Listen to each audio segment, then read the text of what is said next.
Welcome to Lesson 7 on Evaluation. This lesson covers the following three learning outcomes. 1. To assess the appropriateness of the information in a research project. 2. To organize collected research resources using the MLA citation style. And 3. To produce an annotated bibliography employing appropriate evaluation categories. Well, you've worked through a significant amount of material the last several weeks, and you're actually coming out to the end of the process. You notice in your reading, I'm asking you to go back and to reread the beginning of Stebbins in pages 13 through 19 in this lesson. And the reason is because now you're really at the point where you're able to critically evaluate sources.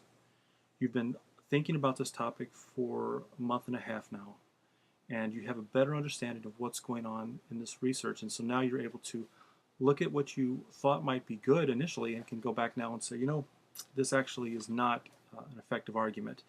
And so what you're going to do is you're going to take some of your resources and research, and you're going to annotate, provide evaluative comments to these so that those that come after you can decide whether or not this is a book that they need to take time to read or a journal article with which they should concern themselves. You also will notice that I've asked you to review the citation examples in Gabaldi. Now you'll notice as you look through Gabaldi that what you found is that it's really a citation handbook. And so whether you're doing Gabaldi and using that, or for those of you that will be using Turabian, it'll be a similar example there.